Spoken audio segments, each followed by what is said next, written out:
Hi, everybody. Welcome to the sixth episode of the Nicole Pearson Show. As always, I am so excited about this guest. Her name is Pamela Garfield-Jaeger. You might know her from her Instagram handle, The Truthful Therapist. She is incredible. She is the author of a new book that's now available on Amazon, A Practical Response to Gender Issues, which you guys know we are all about practical responses and actually empowering you and giving you tools to protect yourselves and your children here at Back the Law, Truth, Justice. She's also a Turning Point USA ambassador and advisor to Mom Army, and she has been a clinical supervisor for over 10 years, overseeing therapists working in school programs and mental health settings. Let me say that one more time. She is a supervisor, a clinical supervisor, and has been for over 10 years.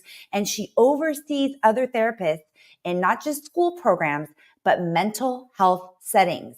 She has worked in schools in New York City, San Francisco, Silicon Valley, as well as in residential and outpatient programs for adults and teens who are severely mentally ill. I cannot think of a better person to have on the show to tell you exactly what is going on with your children in general, whether you live in California or not, where in schools and at home and in the social settings outside of schools as well, how to protect your children from what the harms and the all the things that they're suffering from, and why. She's going to give you insights and information and blow the whistle on what therapists and counselors are being trained and educated to say to your children, and what they are looking for, and how your children are extremely vulnerable. Again, not just at school, but also in the private practice setting as well. But again, we will always end with how to protect yourselves and your children. Without any more further ado, I would really love to welcome Pamela to the show. Hi, Pamela. How are you? Hi. Thanks for that introduction. Well, it's so important. Like, I don't want to forget any little piece of your story. I obviously, until we started talking about this interview, I know you from what you've posted and what you shared and your testimony at the Capitol. But I had no idea about your background, and it makes you so uniquely positioned to talk to us today about all of the things that I just mentioned. So I wanted to be sure that we got all of that out, because you're so successful and also just have such a unique story. Yes, thank you. Yeah, that's why I felt so compelled. I felt like I felt like I was called to this because I had all of this experience, and I'm in the wrong think category for my profession, but obviously we are like-minded, and I just felt like I had to go against the stream and go against the training indoctrination of therapists. Well, even more than that, you actually ran a gender clinic. It wasn't that you just realized, oh, I no longer agree with what my colleagues or my peers are saying. You actually ran a gender clinic. Can you explain a little bit about this pivot that you felt called to make? Well, I'll clarify. I never ran a gender clinic. I actually would never run a gender clinic. But Okay. because Sorry. I honestly what I believe, and what this book that I just wrote about. It's a practical response to gender distress, tips and tools for families. And really, what I wrote about, the gender distress, gender issues, all of that, is not about gender. And these gender clinics make it all about gender. So I honestly don't I have all that background, as you heard, as the audience heard, but I don't have much experience with gender because it was such a niche thing. And in the general mental health profession, up until recently, gender wasn't really a big thing. It was just sort of on the side, for those gender indoctrinated people. I wasn't one of those. I don't know if you know my full story in terms of my disability, how I was a disability, and then I came back, and then everything was so different. I do, but I would, that's another part that I would love for you to share, because it's not just, you and I align obviously on this issue. We align on the CV-19 mandates issue, also on what it means to be a woman in today's society and the feminist lie that we've all been sold. There's a lot of things that we can cover today. So please do share with what we believe to be the feminist lie that we've been sold, that has led to, in my opinion, the slow deterioration of society into exactly where we are and why we're even having this conversation today. So yeah, please do share, if you don't mind, about that, about The your feminist disability and coming thing. back. So yeah, so in 2020, I was sort of on a sleep. What do they call it? The Sorry, I was non. saying about Oh, your disability. oh, okay. About my disability. So yeah, so I was in 2017. I came down with this terrible rare disorder.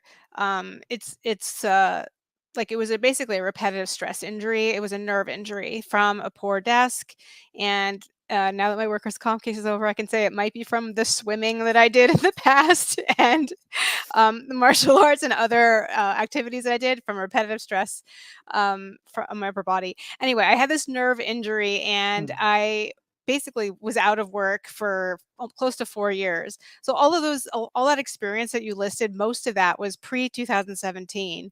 I've been in the field since the late 90s. I graduated from NYU and did all of those things throughout those years. Mm-hmm. And I rarely ran into a trans person in all of those different settings that I worked in, including foster care, including residential programs, including a locked facility in San Jose, California. It was called Starlight Adolescent Center. It's now closed down. So I worked in these settings where you would find a lot of trans people today, but they just didn't exist then. They weren't in hiding. They weren't indoctrinated at that point. They weren't on the internet, and they weren't told that that they're going to fit in and all their problems will be solved by this other thing. So that just wasn't happening back then. And then I went on this disability. I got 2 big surgeries, went through this whole health odyssey. I declined the thing and that we're both aligned on. I guess I don't know if we're on YouTube, so that's why I'm being a little censoring. I declined the COVID mandates, and that when I was finally back to work and they told me I couldn't work anymore, I decided I was going to come out and be truthful, because what I saw at my new job was, yeah, half the girls were identifying as trans. All of the stuff, the BLM stuff was really fresh. So a lot of the social justice culture, a lot of the victim mentality in kids, just in general, enabling kids to just wallow in these diagnoses as opposed to trying to get better. I was just really surprised of all Mm-hmm. of that. But yeah, it was really weird. The gender thing was stood out the most. I found the therapist really nervous talking about it. So, I came back to work. This wasn't even a thing when I left, just a couple years before. And I'm in the intake meetings. And the first thing they do is when the new kid comes in, because it was a short-term program, they come in, they'd say, "What are the pronouns and what is the name of the new intake?" And we didn't even talk about, I mean, we did eventually, but the first thing had to be, what are the pronouns and what is the name, so that we can carry on and do the case discussion on what are the other presenting issues, what are the family issues, did they just come out of the hospital, did they make a suicide attempt, all those things. And it was so strange to watch them just be so nervous. And then, of course, we were all wearing the masks. We were wiping things down. And they weren't just going through the motions. Like, many of them are really believing in that. And they weren't saying, like, we got to stop this. This was already in 2021. We've been through this for over a year. I was there for just about 6 months until the mandate took me out. And then I decided to start to go public, because I had been disabled. I still can't really work full time. That's why I'm out here doing this. I have less to lose. I'm kind of uncancelable. So, yeah. That's a good thing Yeah. nowadays. You can all, people, So this a lot. happened. This Yeah. happened very quick. I mean, Oh, sorry. I was no, going to so say, I'm like, sorry. I think there's a oh little bit no, of a delay. I'm trying to figure out on my end. I was going to say, like, a lot of people always ask me, like, why are you so bold? And, they say I'm so brave. And in certain ways I am, but I have a certain circumstance, and I recognize it's not what everybody has. Like, I can't work a full-time job. I've had this full career, and I just can't get back to it. I can't be that Right. supervisor anymore. I can't carry a caseload, because it still hurts to sit at a desk and type and be at an 8-hour shift and do progress notes and be responsible at that level, for such high needs patients. So I just can't do that anymore. So that's how I fell into this. I felt like I was called to Mm-hmm. it. Well, I mean, I have the same situation. I left big law. I started my own firm. And when I saw that things were not right, and I could see my colleagues probably the same way as you, I was like, oh, well, that's what the law says, or that's what the Constitution says. And I just realized very quickly that no one was speaking out and no one was admitting that that's just what the black letter law said. I too had nothing to lose. I was like, okay, YOLO, we're just going to do this here because no one else is doing it. And so it was very interesting. I've talked about this before where actually I would be so bold as to say almost all of the things in my life that I thought were negative and that I was even ashamed about or regretted.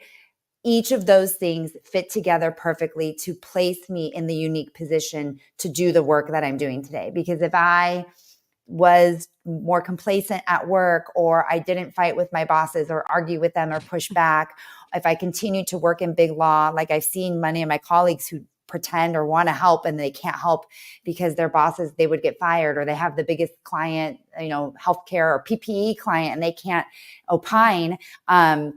I'm just so grateful for being as, like you're saying, just all the pieces fell into place. So can you, again, when exactly was this happening? What years again that you left and then you came back? Yeah, so I left the beginning of 2017. Kind of the last time I worked full time was Christmas of 2016. Mm-hmm. That was right when Trump was elected, right when I think the country was really starting to take a turn and be more divided. And I think the media Mm-hmm. really got more radical at that point. And so, yeah, I tried to go back to And work a so little. then what, Yeah, we're having a delay. Go ahead. yeah. Okay. No, So, go oh, ahead. Go ahead. Well, I was going to ask you do you know what happened? what happened during those years? What do you mean? What's the question? Mm-hmm. Do I know what happened? that you Oh, that when you that when you that when you left, what happened in those 3 years that you were gone that changed the way that the industry was working, that your field was working? yeah, I wasn't aware of it while it was happening because I was so laid up and I was just consumed with my health issues. I was in a lot of pain. I was struggling day to day.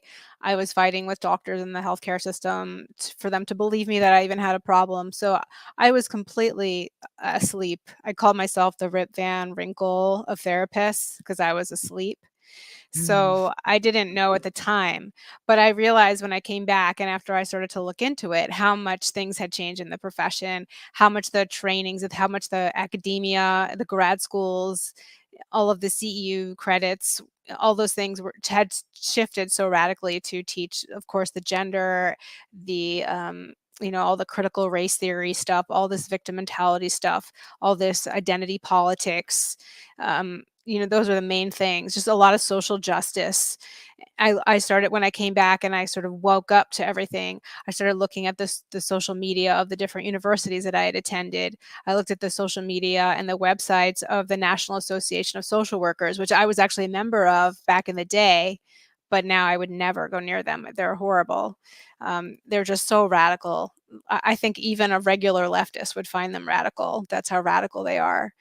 And so, yeah, it's really shifted. And I mean, I don't fully understand. It very seems top down, and there's a lot of fear, and a lot of everyone just wants to be nice. A lot of therapists who I think are very empathetic, and that's being weaponized, and a lot of trusting people that trust not only themselves, they see themselves as experts, but then they trust their superiors that are teaching them this is the way.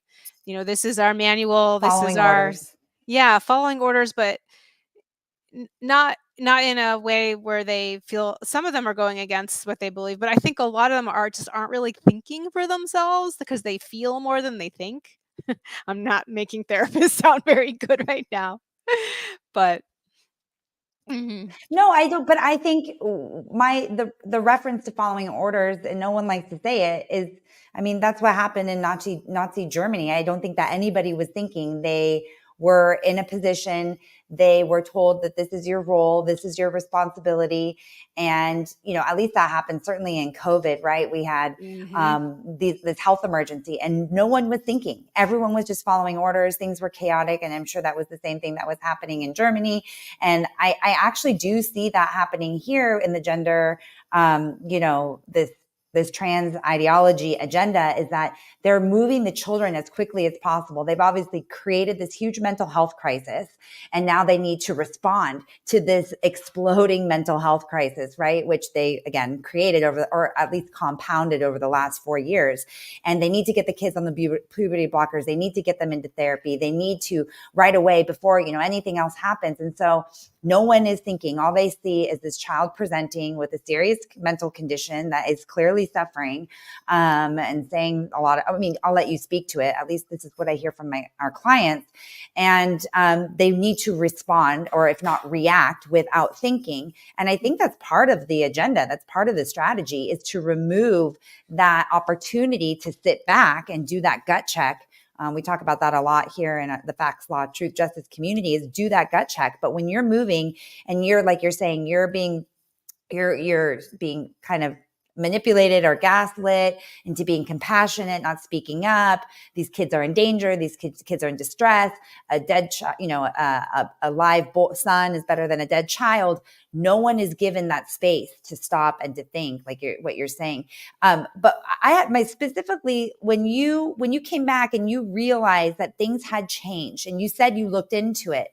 What did you realize? We've talked about, and you mentioned DEI, CRT, all of these globalist policies and trainings that are, and actual like outright demands or conditions that are being placed on not just private businesses, but on government agencies.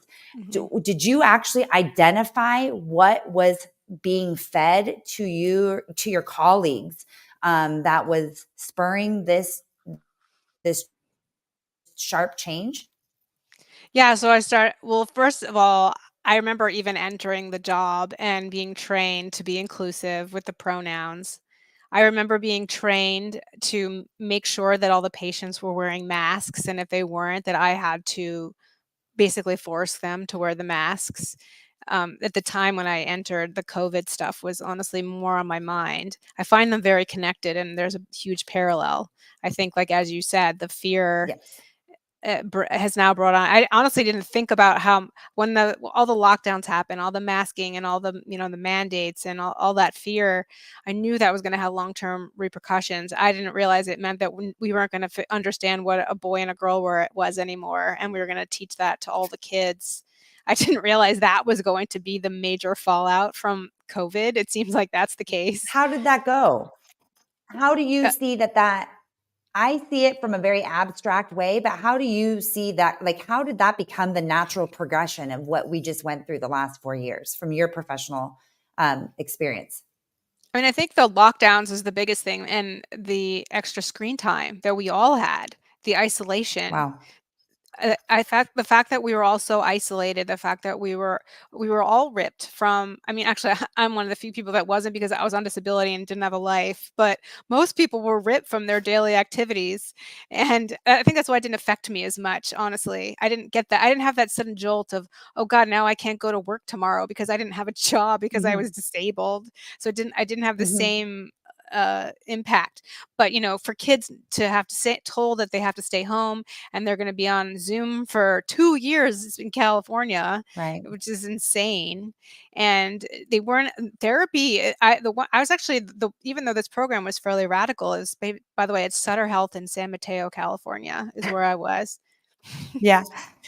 um, they were actually one of the few programs that did in person, despite they did the masking, they did social distancing, they wiped down every chair like everybody had OCD for a severely mentally ill population. Isn't that great? The therapists were acting more like they had OCD than the patients.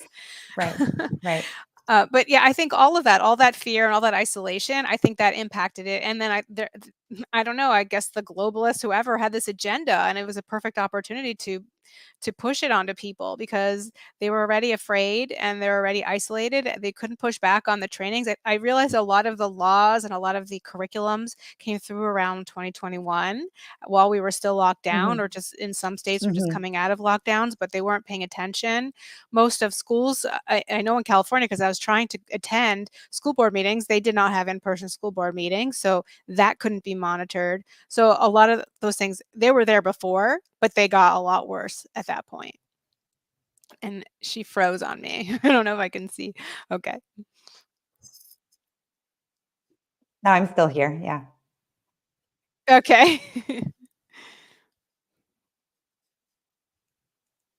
So, and then you So you were asked me talking about the about the school training. board So meetings. Yeah.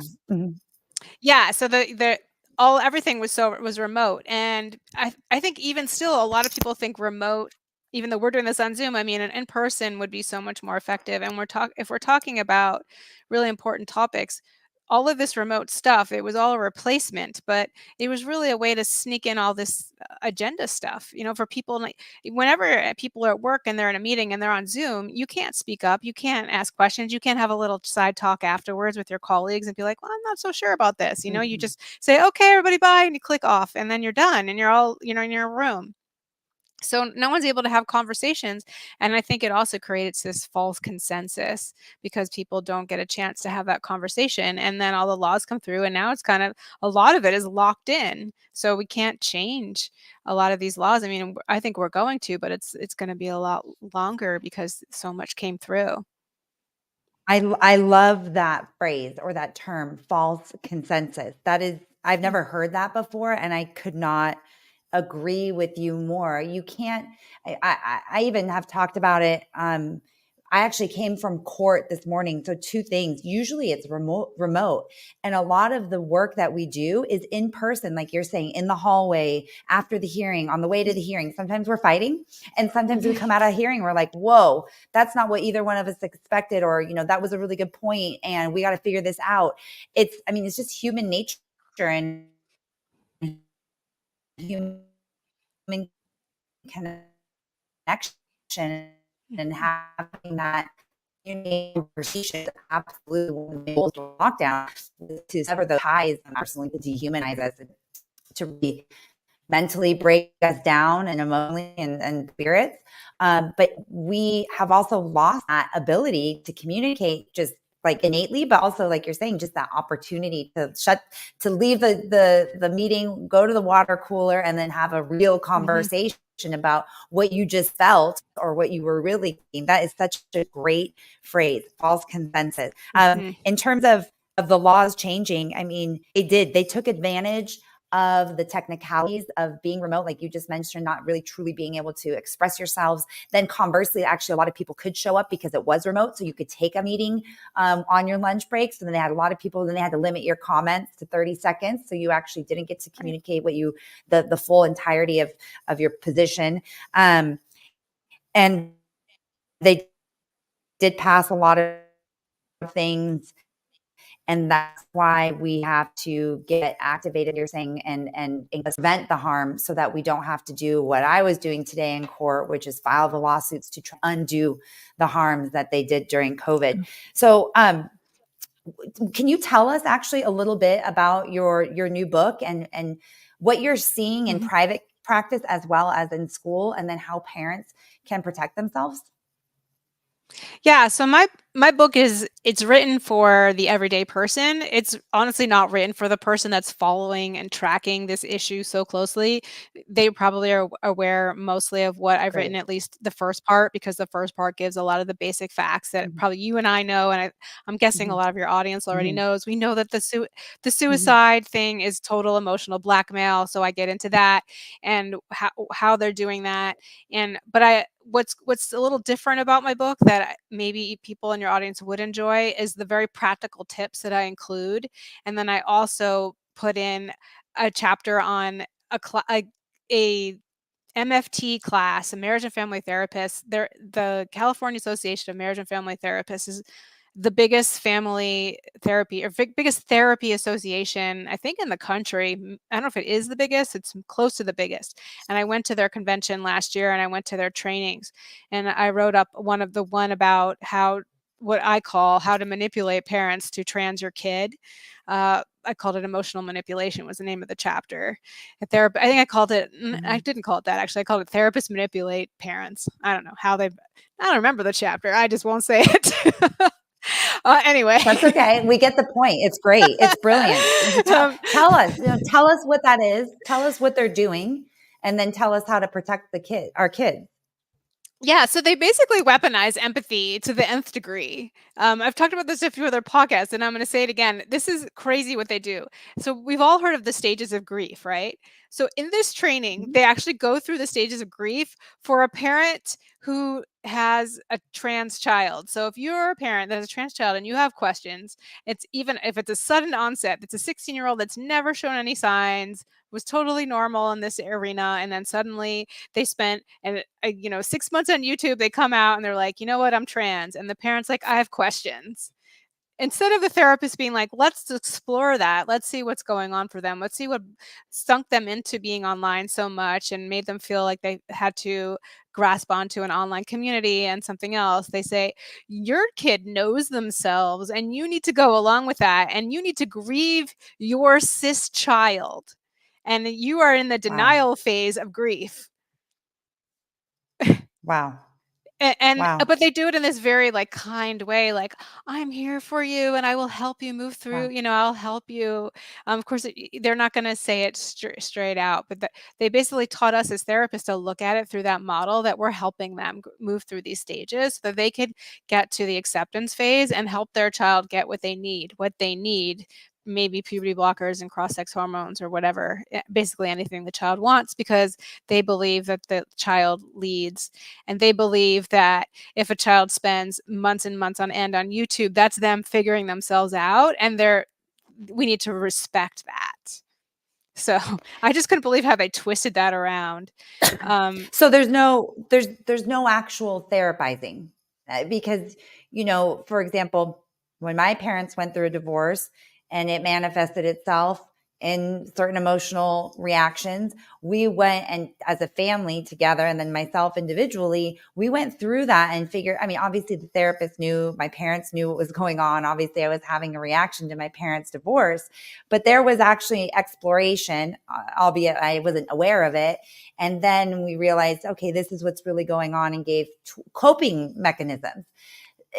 I feel like today, and I have said it, and I have been crucified online, I think that, especially in these children, that, gender confusion is a mental health issue. I've drawn parallels, and it's not 100% accurate. And obviously I'm not the expert at all, but I've written up 2 scenarios, and I'm like, what mental disorder is this?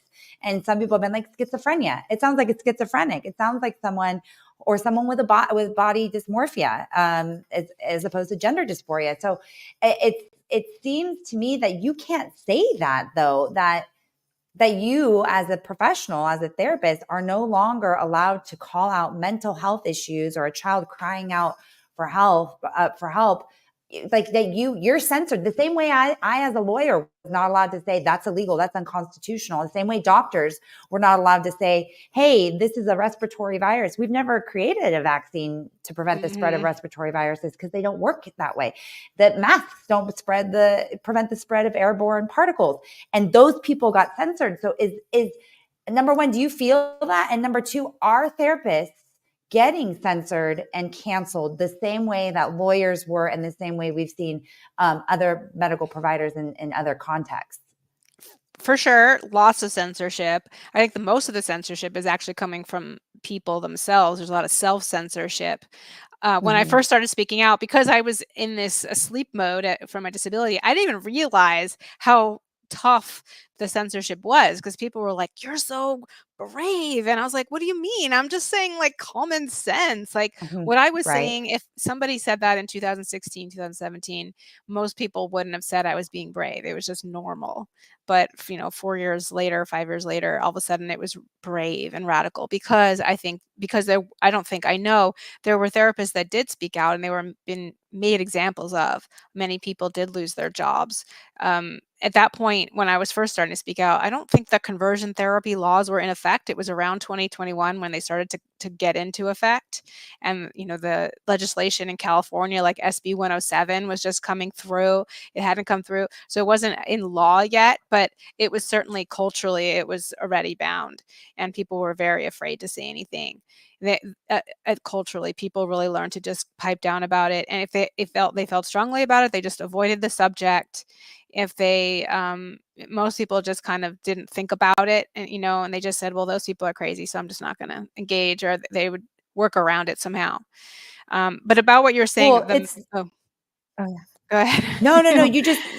You made me think of two things: the emotional blackmail, and I was going to say the emotional blackmail, but it's the riots. It's the same exact Exactly. thing that they did during COVID. It's the same exact thing that they're doing It's now. all If the you have, I same. mean, it's all the same. Even with the Israeli-Palestinian conflict, like if you ask All a the question, same. you're anti-Semitic, or you're a terrorist, a supporter, or and it's just, we call it here with Facts, Law, Truth, Justice, the Trojan horse. They just pick a different topic and then use the same type of gaslighting and fear mongering and emotional manipulation, like you're saying, to get you to silence you so that you don't ask questions.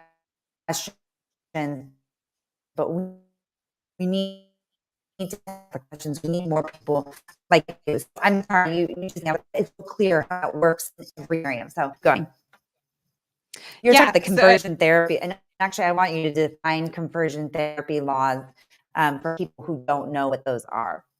Okay, yeah, even there's a chapter about that too in my book to explain. Because yeah, I a lot of layman's people who aren't following this issue or following all of these issues, they kind of don't realize it. Like they come and go, and they're not on the internet being radicalized like many of us are, and myself included, because I'm looking at it being like, blah. But I think the regular person doesn't realize how prevalent this stuff is. They don't realize what's happening in the public schools. They don't realize any of that. So in terms of the conversion therapy, in California, Washington State, Oregon, I'm not sure what other states, I know of those three, they have laws that if you're a therapist and you explore with someone who comes in saying that they believe that they're trans, and you explore with them why they believe that, and you maybe encourage them to think about what are some underlying issues, and perhaps to help them feel more comfortable in the body they were born in, that is considered a conversion therapy by these laws. They can, if the patient complains and says that you're trying to convert me out of being trans, you could get your license dinged. You could get into trouble. At least they could file a complaint, and you'll be fighting for your professional livelihood. So that's what keeps people very silent, and that's what keeps people who are ethical just away from that population to do the ethical thing. So that there's that piece also. Because you don't need to be a gender specialist to work with gender. In fact, I encourage people who don't know very little about gender to work with people who struggle with gender, because it's not about gender. If you're a good therapist, you know how to work with someone and just explore with them what their issues are, and you help them figure out what's going on for them, because it's always it's a symptom of something else. Um, like you were describing a few scenarios. I have a whole chapter of like 25 plus reasons or influences why kids could believe they're trans. There's so many different sort of types or different kinds of people, different severity of how embedded they are in the ideology. Those who usually have early trauma or early attachment issues, they tend to have more early onset and more prevalent feelings of discomfort in their body. So oftentimes it has to do with trauma.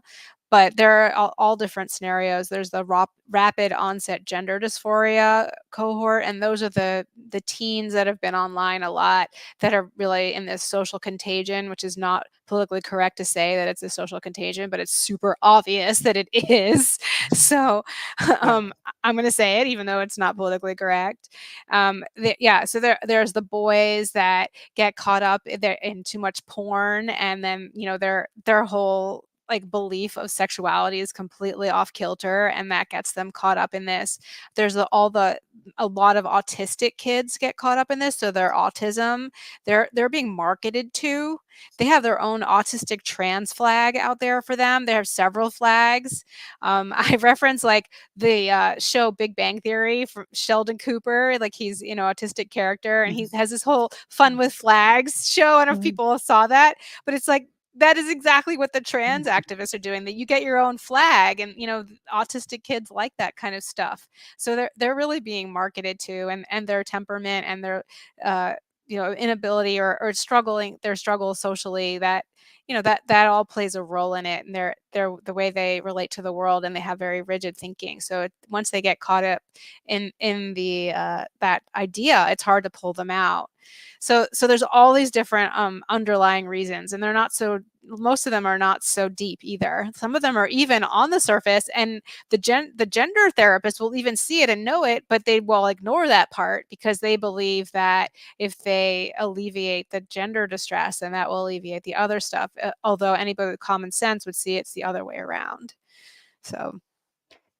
And is that, at this point, is that just how they've been manipulated? Or do you think, in your experience, maybe based on conversations you've had with your colleagues and peers, are they choosing not to look at that because they fear repercussions, for example, under the conversion therapy laws? Or do they genuinely believe that because they've been brainwashed to believe that we don't need to look at that issue? Or, I mean, what do you think is right now, today, April 16th, 2024, where do you feel like, what's the temperature in your community of professionals regarding this issue?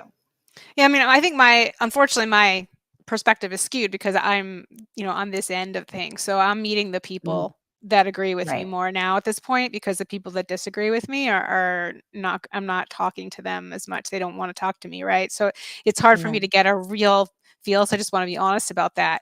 But my impression is, like, when I went to that conference last year, a lot of people just weren't aware of what was going on. They kind of make an assumption in their mind, like that we are still exploring things with kids. They have no idea how harmful the cross-sex hormones are, and they don't realize how easily and accessible they are to young people, and how they're doing all this stuff without parental consent.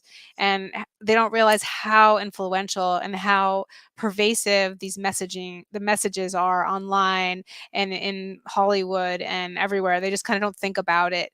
So I think a lot of it is just not being aware of what's going on. And then the people that there definitely are a lot of people that really do believe it, and I would call them brainwashed. I think most of them do have good intentions. Mhm. They believe that they're really saving these kids, so they get these rescue fantasies. So a lot of Mhm. therapists, these kind of therapists used to be weeded out. Me, like I told I was a supervisor. A lot of what I would do as a supervisor, and people did this with me when I was young, is we were, we were checked, right? When we were young and we're like, I want to save this kid, or I over identify with this kid. I feel, that I want to take them home, almost, that feeling when you meet a kid that's struggling and you don't like their parents. I mean, every therapist goes through this. This is natural. You feel that rescue fantasy. But what we do as therapists is we check that and we say, but I can't rescue this kid. They have a family. All I can do is help them and give them what, the best I can, but it's not my job to rescue them. So instead of that, they call that countertransference in the therapy world. We check our own feelings. They don't get in the way of what the person really needs, because it can cloud our vision of what a client needs. We try to be as, unbiased as possible. But now with this, those type of therapists that fall into that feeling of wanting to rescue people, are really gravitating towards this trans ideology, because they can really feel like they're a savior for these kids. They believe that their parents are evil or misguided, horrible religious conservatives and yucky and something like that. And so most of the time, to be honest, these families, especially in California, they're not any of that type, but they just have it in their head that they are, because they don't even talk to the parents to even find out that turns out the parents were very liberal and went to the pride parade 3 years in a row before. So they're not against any of this stuff. They just know that their kid is going through something. But the therapists just project that, and they think it's their job to rescue these kids. So they get caught up in that. And the trainings I went to reinforce those feelings, as opposed to saying, oh no, keep those feelings in check. That's not appropriate. You need to explore what's happening in the family. You need to connect with parents, even the parents you don't like, even parents whose values are different from yours. No, they don't learn any of that. They say, if you don't think the parents, and they go by the a teenager's word. I mean, what freaking therapist goes by the word of a teenager who's having behavioral issues? All of a sudden it's like, we have to believe what they say. I don't know. I feel like their brains are fried a little bit, but they're being taught that, to keep those secrets, and it's their job to be their saviors. So that's how they get brainwashed. It just reinforces those unhealthy feelings. Like countertransference is the therapy word for it. Those feelings where you want to help, but you're not really helping. Well, it sounds to me that the entire profession has been co-opted or taken over, because you used to not be able to do that. And then now you're not only allowed to do that, but you're encouraged to do that. In the law, for example, we have professional, rules of professional conduct and responsibility that prevent us from kidnapping a kid who's being abused by their parents, but we're supposed to be representing them in dependency court, or helping an abused mom, or getting involved in a business deal. Like, there are so many rules with one of our clients, excuse me. So there's so many rules that we have to live by. In my mind, all I'm thinking is I cannot wait for them to start to try and do that to us as professionals. This is a tangent and I'm sorry, but Senator Umberg, he's in Villa Park. He presented SB 40 last year, and not a lot of people know about it, but he said that attorneys who were advocating for, who were insurrectionists and were trying to violate the Constitution, or to basically pursue litigation against the government. Literally, it was verbatim from his bill. And you've been at the Capitol, you know how these bills work. So he presented a bill that if you were being litigious or trying to litigate against the government, and you were basically doing it because you were being treasonous, and you were an insurrectionist. It didn't pass, obviously. The Bar Association, many of us sounded the alarm and rose up and killed that bill. But they were trying to do that with lawyers who litigated, such as myself, constitutional issues, and sued the government to enforce the Constitution. And we're trying to, again, manipulate and pivot everything on its head and call us insurrectionists and treasonous, when in reality, we're the ones who are trying to enforce the law and the Constitution. So it'd be interesting to see. We saw last year Senator Scott Wiener's bill, and Lori Wilson's bill, and Assemblywoman Wendy Carrillo's bills, AB 665, AB 957, SB 599, that's Senator Angelique Ashby and Anna Caballero, those bills that had to deal with taking away visitation and custody if you didn't affirm your child. It'd be interesting to see if bills come that if there are attorneys who represent parents like Harrison Tinsley or Adam Vina, who are not supporting the gender transition of their minor child, if we would suffer any repercussions. I mean, it seems like the natural conclusion. It is scary. And we saw in COVID, we saw COVID with doctors. We saw it with journalists. Mm-hmm. And now, I don't know if there are any laws surrounding, your work, but it certainly the conversion therapy law, right? It's sort of like that already. Yeah, so right. that's in place. Oh, it's already happening. Yeah, sorry, so that's already there. You said something, and it made my brain explode. We're kind of already in, but there are some kind of underground therapists. Erin Friday always talks about. We both know her. We both testified with her at the Capitol, and she talks about her sort of underground network of therapists that the parents know about, so that they can work with them, because they have to keep themselves really quiet. That's why I'm loud, because the ones doing the work really have to be quiet, otherwise they really will lose their license. That's why I'm not actually able to carry the caseload. So I kind of speak for them, so they can do the work quietly, and then people can know that there's stuff going, there those that also agree with me, they're not the only ones. So we're talking about private therapy, right? This is what we've been talking about, private therapy sessions, happening in schools with kids and counselors in schools. How is that different? And do parents have as much authority or ability to protect their children when they're at schools? What's going on there? What can we do with our children when they're at school? Well, for those in California, and I don't know about all the other state laws, but I think this is in some of the other states, a child who's 12 and up can access any therapy without any kind of consent from parents, and that's been in place since 2011, I believe, 2010 or Mm-hmm. 2011, when Schwarzenegger was in charge. I think it was close to the end of his Mm-hmm. term, and that's what Yes. AB 665 was, to sort of extend that, so that now they could go that. So that was for outpatient, meaning not residential. So the AB 665 just went into place in October, that now they're allowed at age 12 to consent to their own residential program, their own residential treatment. So Mm-hmm. that's how the schools Mm-hmm. can do counseling legally without any parent involvement. And it's a lot easier because they have a captured audience right there, and they can pull the kids out of class. I'll even talk about stuff I did that I'm ashamed of in Palo Alto. So I don't know if you know this about me. I worked at Gun High School. Are you familiar with the history of Palo Alto? There was a suicide cluster there, meaning there were 6 kids in the No. same year that actually died by No. suicide. And when and in the beginning of the school year, there was a lot of anxiety. This is actually in the history of the town, because there was a cluster in 2009, and I was there in the 2015 one. So there was already a lot of wounds from the community. So they were trying to get ahead of it. And I was the head of the counseling. I was supervising the intern therapist there. And we were instructed by the administration to pull out hundreds of kids from their class without their parents' consent, to check in with them, to see if they're okay because of a student that, the death of the student. And many of them didn't even know the student. They would go through the schedules of the classes that the kids had with each other, and we were forced to meet with every kid that had a class with the one that died. And it was really sad, actually, because a lot of them were like, I'm sorry, I just don't remember that person, because one of them it happened over the summer, so it was early in the Mm-hmm. school year, and they were like, I don't really know them, or I didn't really have much of a connection with them. Can I go back to class now?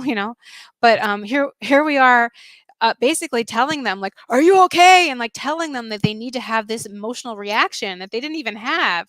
So all these adults around them, I think, were making the kids crazier, because the adults had their reaction and they projected that onto the kids.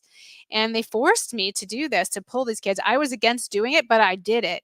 If this were today, I would have, I'm older and wiser, I would say, no way, I'm not doing that. And this is why. I didn't have an argument for it. I just didn't like it, and I felt like it was disruption. But now I have a stronger feelings towards it, and there was no parental consent. Actually, somebody, like a parent, told me about a suicide that happened at their child's school, and I said, make sure you tell the school you're not letting any counselor see your kid. And then that parent actually said, I'm keeping them home from school today for that reason, because the counselors can just do whatever they want. And this was when I was doing this, was before the trans thing was such a big deal. We were still involving families as much as possible, but many of the parents honestly just said, here, just fix my kid. And so that was a tendency on the parents' end. So a lot of my messaging is, don't expect a therapist to ever fix your kid. They're not gonna. And that's probably going to cause more problems, because now there's a therapist that has a closer connection with your child than you do. And that might be the root of some Mm-hmm. of the issues that's going on in the first place. So yeah, so the counselors are on campus, and they can just pull kids out of class. If they're 12 and up, they don't need any kind of written consent, and they could do whatever they want. So parents really need to be aware of that. Wow. I didn't know. And, my children are young. And so I was not, I'm learning the laws just from a legal perspective. And I'm obviously hearing from clients, but I've heard so many iterations of this typically, or at least it used to be, in the way that the law was couched, was that these 12-year-olds would go seek out mental health services. And so those are the ones that we wanted to help because they were obviously, crying out for help. But now they've weaponized this law, Leno's law, Senator Leno and Governor Schwarzenegger, his bill that Governor Schwarzenegger signed into law, and they've weaponized that bill so that now the school counselors actually go out and they are seeking out the children, that they're profiling them and seeking them out, which is still, in my understanding, the way the law is written, that's still illegal, but there's just no oversight, because if it's with a child that's 12 and over, then I didn't nobody is realize even that. really checking anyways. Because they had, Wow. even back then in 2015, they had surveys. I don't know, I guess they called it social emotional learning, and they were doing that, but it wasn't as pervasive as it is today. But I remember that they had these surveys, because especially that community, they were so worried about suicide that they thought they were being Mhm. preventative, but I think honestly they were making it worse, because they were constantly asking the kids how are they feeling, were they suicidal. They were training the adults and the minors this QPR training question. I forgot what that stands for, but it's basically how to, talk to somebody who's suicidal and get them, get call 911 and ask them, teaching everybody basically it's okay to, ask someone, if they're feeling suicidal. But I believe they were making a lot of kids very codependent. So there were Mm. certain kids who were attention seeking that took advantage of this environment, and then there were the codependent kids that became overwhelmed, feeling like they had to take care of their peers. And it was a very unhealthy environment, very Wow. unhealthy. So they were imposing all of this mental health stuff because they thought they were being preventative, but in my opinion, they were making it worse. So Well, yeah. that's a theme. And therapists Well, really and think you they know mentioned better.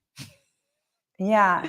And you mentioned earlier about having them focus their attention on the issue. So you have the Mhm. codependent ones that you were just talking about, have to help their peers, the attention seeking ones that are like, okay, I'm going to capitalize on this opportunity, get this one-on-one attention from this adult. But then you also have ones that are starting to think, is there something wrong? Is there something wrong? I'm going to think Yeah. about this issue, about this person that I didn't even really know or care about, honestly, if they're And they being truthful, the ruminate. They truthful, ruminate and they on the ruminate. feelings. Yeah, Wow. and then they Wow. can't concentrate. I mean, they're literally just they're forced to come out of class. They're in class. This is a very high academically high achieving school, and a lot of people blamed that. I don't actually think that was the problem. I think, it was more cultural issues. But, Mhm. a lot of kids, it was very important to them to stay in class and learn their schoolwork. Is a lot of Chinese kids, and culturally that was very important to them. And we were here saying, no, you got to talk about your feelings. Talk about your feelings. Don't, forget about your math class. And I mean, that's just not good for these kids. Yeah. And this was in 2015. There wasn't Instagram and all that wasn't as popular. No, TikTok, I don't think even existed at that point. So Mhm. the social media was out there, and certainly was a problem, but not like it is today. So the mental health issues have only gotten worse since then. No, and I still can't think, I'm sure, again, like many of these bad bills that we talk about and that you testify against, that I've testified against, some of them are well-intentioned bills, Yeah. but they're not looking at the full picture. They look at one horrible situation, an exceptional situation, the exception to the rule, and then they create an entire law that applies uniformly across the entire state, for all children, and they don't really play out, draw it out to the logical conclusion, which is what we have now, which is actually bad actors who are capitalizing on this direct access to our children and forcing them to ruminate and focus on issues that don't even exist. And then once they've planted the seed, whether it's depression or anxiety or suicidality or gender confusion, then pulling them further away from you and further and deeper into the counselor, wormhole, to, to see what we've seen happen now, which is the secret clubs and the secret closets and Mhm. the shadow files and everything that we've been seeing. We talked about the National Association of Social Workers that was founded in 2001. I know you talked about the California Association of I think MFT. it was before that. They're It was before that. I don't know this when is they were huge. founded.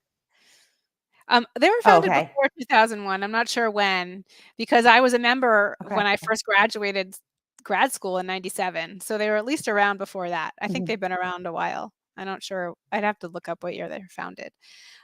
So talk about them. They're just actually would like to do more research on them to find out what's behind Mhm. them, because I've been looking at their social media, their website. I've actually taken some uh, continuing education credits from them.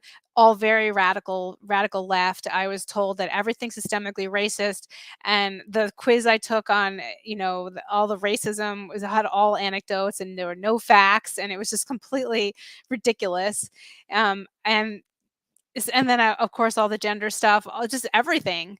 So, and they push every radical agenda. They're pushing the vaccine really, really hard, and like they have Right. ads on their social media of like social workers with a band-aid on their arm, all like smiling, and I've been making fun of it. But I'm just like, what Dancing. money are they getting? It really looks like they're Right. getting money from these groups, but I can't tell you as a fact because I have not done that like investigation. But I'll just by looking at their stuff, Well, it I really did. We did. Oh, good, okay. We did. So we looked at the National Association of Social Workers, and according to their 990 tax documents, they had over $40 million in revenue. This is in 2021, Okay. and the net assets of $95 million, and paid their CEO over $450,000. I guess, hundreds of millions of funding from the state of California. Mhm. Just a small example is in 2022, the legislature included 26 million in university and college training grants for behavioral health professionals over 2 years to support 4,350 licensed behavioral health professionals through their grants to existing, sorry, I butchered that, but basically gave grants to over almost 4,500 licensed behavioral health professionals existing in the university and college training programs. So they're dumping hundreds of millions of dollars to train up these Yeah. behavioral health professionals and in the ideologies that you're talking about. I mean, that's a lot of money. That is a lot of money. Yeah. I Yeah, go ahead. Sorry. When I attended some of their trainings, and Mhm. I really the trainings that I've attended, I really felt like they were training me to be like a foot soldier for their agendas. That's what I felt like. They were there was one training, that actually wasn't a National Association of Social Workers one, it was actually a W Path one, but they work hand in hand. Mhm. But the one I went to recently, it was right when that high school kid who we ended up finding out died by suicide. But we all got the narrative Next. that she was bullied, next Benedict, that she was Mhm. bullied and she was Mhm. beaten to death and is horrible and there's a trans genocide and all this stuff. Well, I was actually attending the Zoom training that week when that happened, and the instructor, who was a trans person, this was again similar, like how to talk to manipulate parents on how to trans your kid.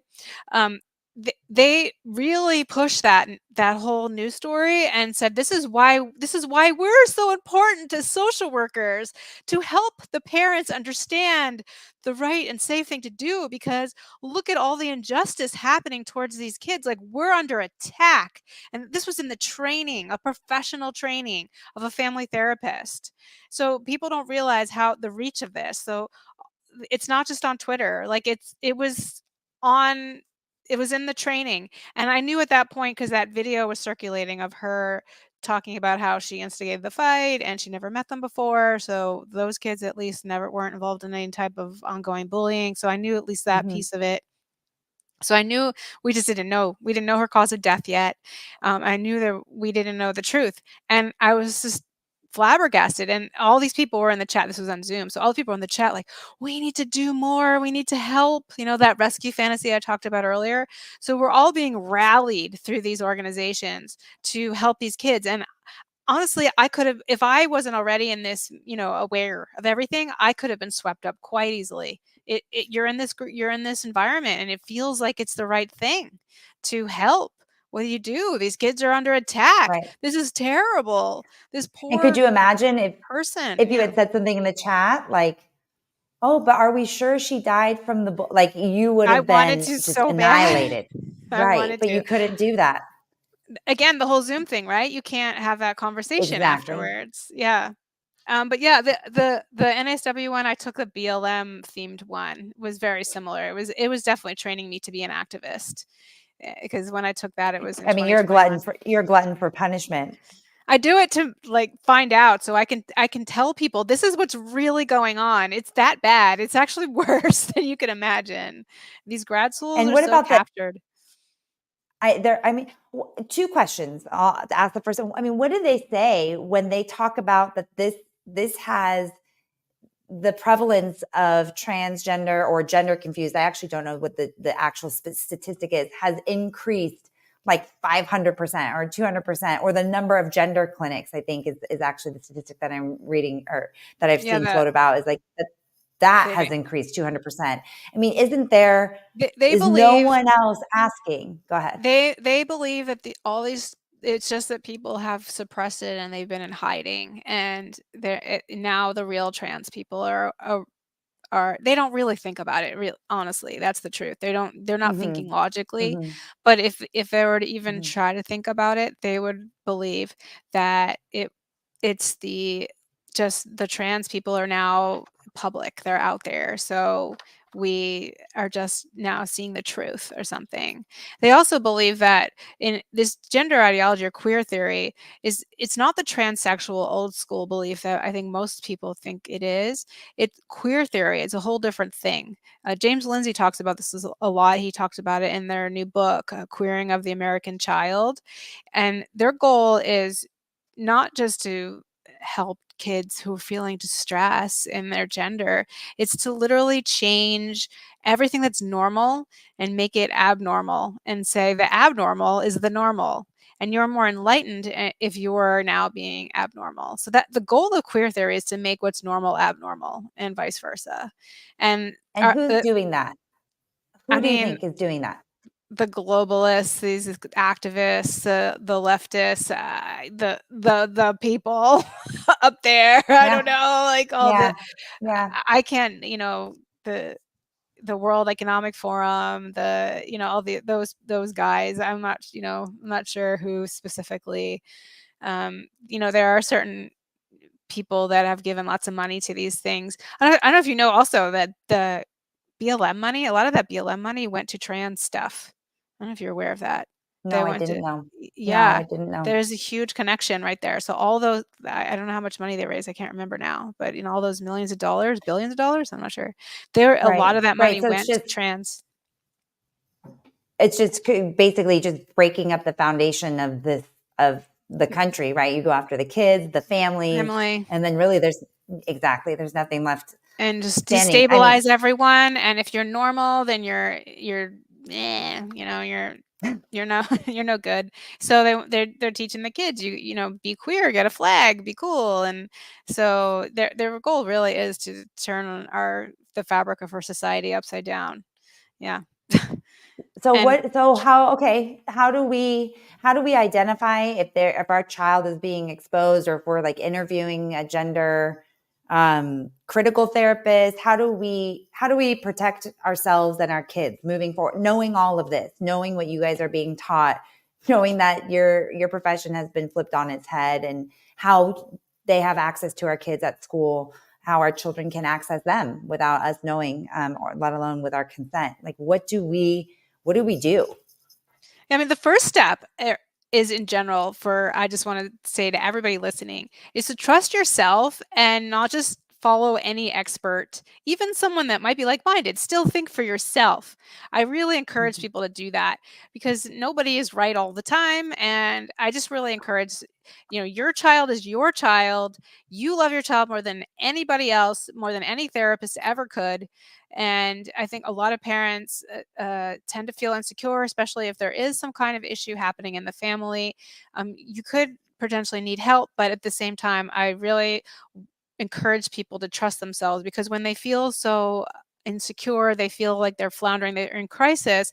That's why they're being taken advantage of. That's how they're being manipulated so easily, because they're in a vulnerable space, and this is a therapist that's supposed to be kind and nice and to help, so they get swept up.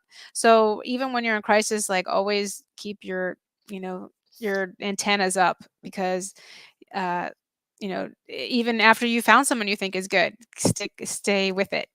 So there are actually a bunch of questions in my book that to screen a therapist. One of the biggest ones is stuff we talked about before, involving the family. So you ask the therapist, how do you involve the family? Make sure that you're part of the process. If a therapist wants to work with your child without you involved at all, that's malpractice. They shouldn't do that.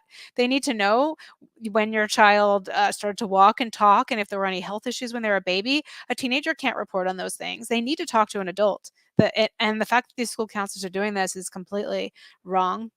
So I've when I do consultations with parents, and some of them are their kids are in the trance, and they just have other issues. A lot of them say, I didn't realize, and I just wanted to stay out of the way. I didn't want to get in the middle, so I just let them do their thing. And then they realize that actually this therapist just put a big wedge between them and their child, and that now they're in this therapy for a while, and it's hard to pull them out, because now the child has become attached to this therapist, and then the parent becomes the bad guy, and it makes everything worse. So be involved from the beginning. Make sure that you're a part of the assessment. Make sure they do an assessment. Make sure you find out what their therapy style is, and they can articulate that, because their job is not to be your child's friend. Their job is to help your child learn coping skills, or work through an issue, or process trauma, or help your family have better communication. Whatever the thing is, the therapist needs to they need to be able to name what they're doing and how. And you should ask, maybe even ask them anonymously, talk about a previous case that they felt went well, and what they did, what their style of working is, what their training is. Ask them to name different like theories, or past psychologists, or people that they look up to. That's another thing. Like if they start talking about these like gender queer people that they look up to, then red flag. So they should, a lot of them just don't even have any skills, because they've learned to be activists, they've learned just to be nice, and they've learned to affirm. That's not therapy. So if they can't articulate it, then clearly they're not going to be a good therapist. They should be able to say that. Even if they're fresh out of school, they should be able to articulate that. So those are a few things there. What was the other question? How do you know if your kid's being sucked in? Oh, yeah. No, and I think another big part, you mentioned just trusting your gut, being involved right out the gate, and then asking these questions. And then also, I heard it, and we say it here, like just not contracting out the role of parents. Like you said before, that parents would just be like, oh, you fix him, you fix her, you let me know what to do. But we can't afford to do that anymore, because of the background that these people are coming from. So we have to get involved. We cannot continue to trust blindly, either because we're lazy or out of necessity. So I heard that you say that earlier too. Mm-hmm. Yeah, that's a big important thing. And therapy is not all. We have the delay. I was going to say therapy is not all it's cracked up to be. Yeah. I think people run straight to therapy. As soon as there's a problem, they run straight to therapy. Let's go to a therapist. I'm going to be a responsible parent. Get my kid into therapy. Well, I'm not against therapy. I've clearly been a therapist, supervised therapist. I'm for it. But I think it's overused. And I think people run to it too quickly. I think some things could be done without therapy. And I think, especially for kids, a lot of times they'd be better off outside. They'd be better off with their friends, rather than sitting in a session talking about their feelings, especially without an end goal. It's not healthy. So I would recommend that the family try to work through it first, or figure out, what did you try first before you just go straight to a therapist. Of course, it depends on the severity of the behaviors. If there's danger, something you're really worried about, then of course, there's a little bit more of discretion there. No, I forgot what else. Well, that's such a good point. I mean, I think that our society is starting to wake up that going to the meds, going to the therapy, going to the doctor, getting the treatments, that a lot of times those are just covering up the root problem, and we need to figure out what the root problem is. There's pretty much like an overall general distrust right now, unfortunately, of the medical community, because I think there are great doctors and therapists and counselors such as yourself, my dad, a lot of doctors that I work with, Aaron Curiati, he'll be on the show next week. They're great doctors, great medical and healthcare providers, but there's that general distrust now, and also people really focused on what is the actual root of the problem. We don't want to continue to mask that to fund the medical industrial complex. And then actually, again, but I think it's just societally, like the last several decades, we're so overwhelmed with bills and a lifestyle that we're pursuing and ideals that we're pursuing now that we see on social media. It's just compounded. I mean, we're just nonstop bombarded with things that we need to be doing or think that we should be doing. So we haven't made space for our kids. So we've contracted them out. The government's like, here, let us help you with these government schools and now community schools and therapists paid for by the whole thing. But hopefully what people have seen the last 4 years is we can't continue to do that. And so they'll hopefully take step back into the fray with their kids very quickly. And then I want to play a game with you before we conclude, because we've been going, I mean, that went by so fast. Just very quickly. And this is such a bigger issue, but I do want to ask specifically for a parent who is, because now it's scary, right? So if your child is showing signs of gender confusion, where they start to say things, I mean, I would not want to take them to a therapist at all, because I would be afraid they're going to get identified. There sounds like there aren't that many therapists such as yourself. We need to find the underground network. Like, what can you do with your child right away to start figuring it out and still protect yourself as a parent or guardian? And I think the biggest thing is to be present with your child, because a lot of it has to do with kids that are left to their own devices. I mean, literally a device like a phone, but also just on their own. A lot of it is I mean, sometimes it's not the fault of the family. I'm not even saying it's a neglectful parent, but sometimes there's a crisis in the family. Somebody has an illness, like a parent. I've heard a story of like this mom. She came down with breast cancer. She had to go to her treatment. She was ill. And so the child was on their own. And then they fell into the trans thing because they were by themselves a lot. So a lot of it just has to do with giving the child attention. I mean, not even, and you don't have to dote on them. I just mean being present with them and being, just there with them. So I think a lot of problems would be solved because of that. And a lot of problems have been caused because of not what we were just talking about. Not that that's so sad. Yeah, it's sad, but it's hopeful, right? But it's really sad because I think that our children are neglected today. So, I mean, a lot of parents, I didn't mean to interrupt you. A lot of parents who got their kids out of it, that got into it, they would say that in a way they were thankful it happened because it taught them to be a better parent. They realized it was a cry for help, that they kind of had been a little bit on autopilot, and they realized this showed me I need to be a better parent. So it gave them a clue to put down their phones, to give their child more time and attention, and to be there. And that's a really, it's kind of simplifying because of course every family is different. There's all these different scenarios, but that is a common theme. The other thing is, I think kids are floundering. They're testing. They're teenagers. This is the new way of kids testing boundaries and testing limits. And they're looking for you to be the adult. And they're going to probably say they hate you for it. And that's going to hurt. And that's going to be really hard. In our culture today, I think a lot of parents aren't putting down the line. So if it fits your profile, that, you might want to think about that.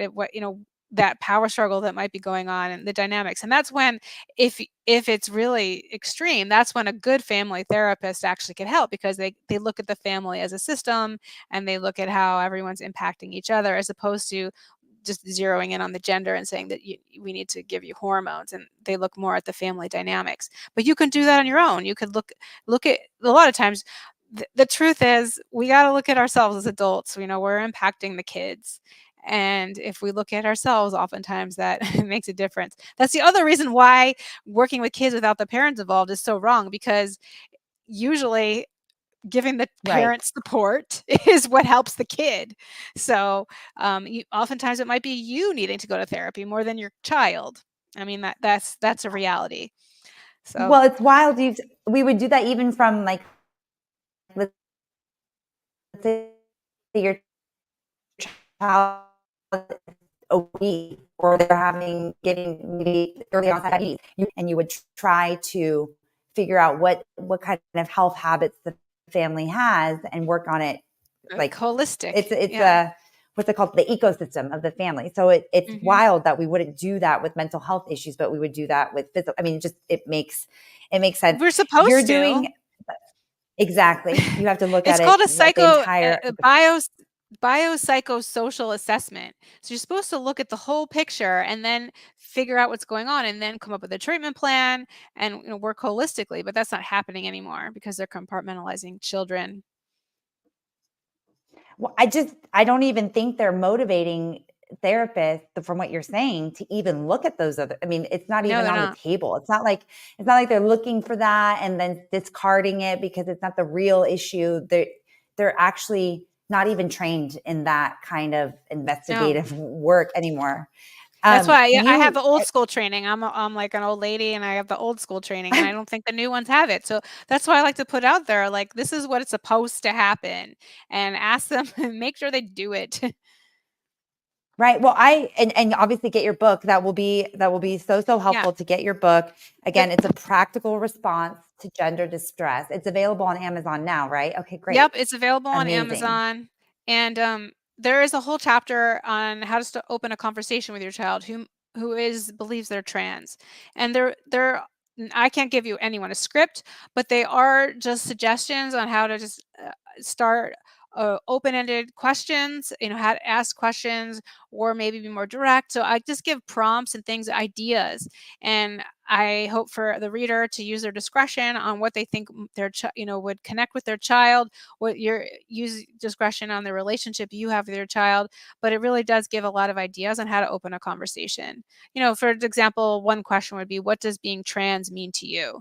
Because it's such a broad term, Hmm. and and most of the time the kids don't even think about it, right? So it's in a way it's asking them so you can get to know them and maybe have them feel heard, and then also maybe get them to question their ideology a little bit, like plant some seeds. So there's that piece. I love that. That's such a good, straightforward, like, okay, so what are we talking about here? Underlying tone, do you even know what is really going on here as the parent? I love that. You're doing such incredible work. I was wondering if what what do you want your legacy to be now that you've made it here, now that you've pivoted, now that you've seen these things, now you've sort of like, what do you want it to be? Well, I'm still a social worker at heart. Why did I become a social worker? Because I care about the vulnerable. And that's why I become so outspoken about this because this is about protecting the vulnerable. They're the ones that are being targeted, they're the ones being marketed to. Vulnerable families are the ones being torn apart.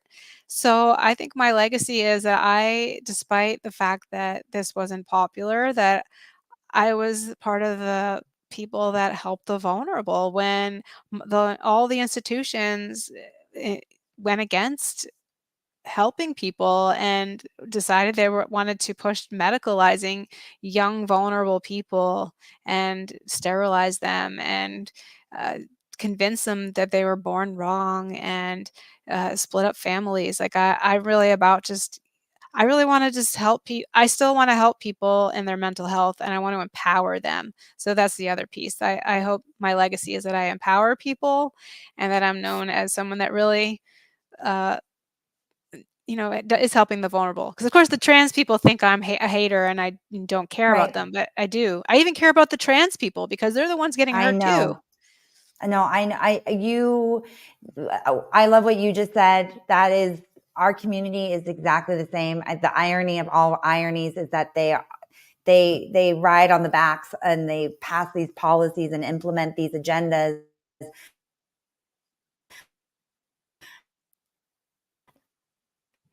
on the backs of these vulnerable individuals. They use them to get into office, get into power, pass these like I said, bills and these laws, and then actually disproportionately and negatively impact those people the most. I mean, I feel the same way in the legal setting. So I appreciate you, and we're so grateful for you and your work and being brave. I do want to ask you. We do a little game. We try to end on a fun note. This has been an amazing interview, and I Okay. do feel empowered. So I hope you know that you're what you're Oh, doing good. is already I working. We're feel getting empowered. Okay, good. We do a little game here. It's called Patriot Traitor Pass. And it's basically like, do you think that person, just knee jerk reaction? Do you think that person's a patriot, a traitor, or do you want to pass and have no comment at all? Do you mind playing that game really quick? Are they names? Do I have to know who all the people are? Now I'm nervous. I'm not going to know who it is or You're something. going to know. We're not Okay, mean. all right. And we're not mean. Okay, All like right. for example, number 1, Sigmund Freud. Oh, okay. Gosh, I don't know. I mean, is he a Well, I is he a guess this one's, patriot? yeah. This is a little bit harder because they're not like political figures. Just, I guess it's like good, bad, good, the good, bad, or the I ugly. think Like, he thought he was doing good things, but right. I don't think everything he actually stood by was wrong. At least he planted some seeds Mm-hmm. and got people thinking, to think about the mind and how there might be a conscious or unconscious. I mean, who the freaking knows? I mean, the way No, but it's good. We need to be asking questions. We need yeah, to be asking questions. What about Gabor Mate? What do I you don't think? know. Wait, who is that? He's the one, he has like kind of droopy eyes. He's a therapist. He's Jewish. He survived the Holocaust and he's big on parent attachment therapy. Okay, I Gabor don't know who he was. Mate. Maybe I'm not saying the name right. Okay, so we're going to pass. I'm going to take Okay, that as a pass. pass. What about, I don't know all the therapists. what about Brene? No, it's fine. What about Brene Brown? I don't know. Do you know I'm her? not doing well in this game. I'm sorry. No, it's not. You know what? We're going to end there because you're so amazing and the work that you do is so incredible and you've already done so much. I already ordered my book. I'm Oh, thank ashamed you. to say it's not here yet. And I obviously was going to try and read it before we interviewed, Yeah, but it's I too much can't to wait read in to a read it. day. We will be sharing the information.